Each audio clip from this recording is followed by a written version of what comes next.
I wanted to spend a few moments and go over an idea for contrary motion lines and how they appear on the board. It's a way of seeing the board and thinking about when to switch strings, and I'm going to go over some of that right now.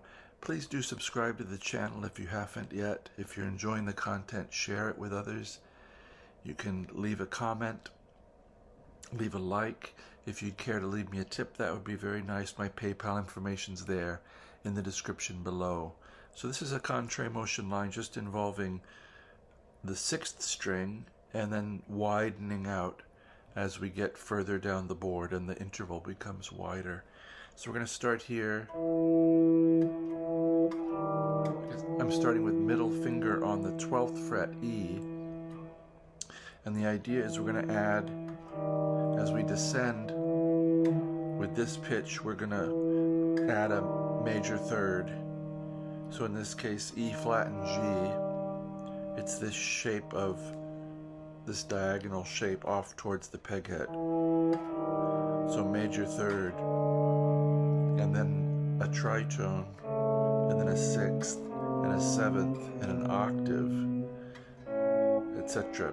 So 12, E, 11 and 10, E flat and G. Then we're going to get 10 and 11, D and G sharp. So even that much of the line, this is C sharp and A, might be enough to interject into something and have it go somewhere.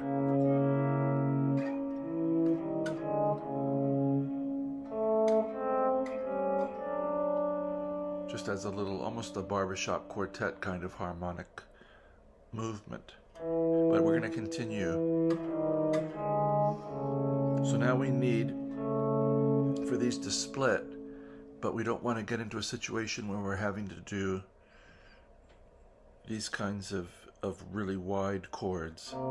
So we're going to switch strings. So it's as if we've started somewhere, widened out, and then we've collapsed again into a small group that's going to widen out. So this is 8 and 8, C and B flat. They're going to move to B and B. I think it's interesting that we started on E and we have double B's, and now, so we could widen out again for B flat and C, but we're going to do it this way.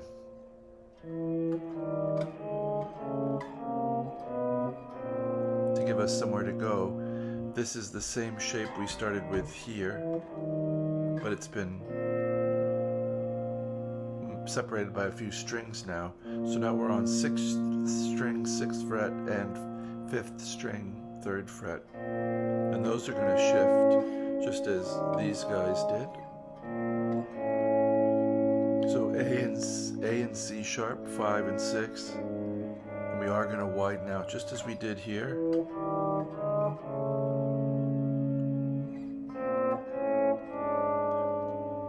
So A flat and D, 4 and 7. And now we're going to get, because of the 2nd string, we're not going to get our straight across. We're going to get this shape here.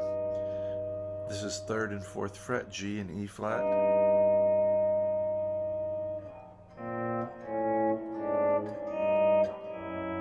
Then we're going to widen out to a 7th here.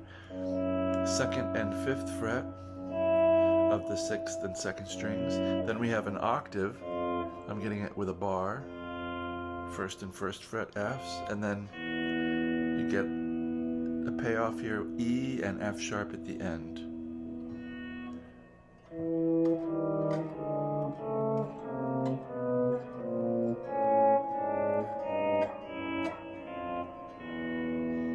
So I offer this here just as a beginning and some way to get your imagination working. We needn't have started with a 3rd. We We could have started with a minor third. We would have ended up with a completely different line. So start at different intervals and see. This kind of thinking in me comes from one of my lessons with George Van Apps, where he showed me one note, two notes, three notes.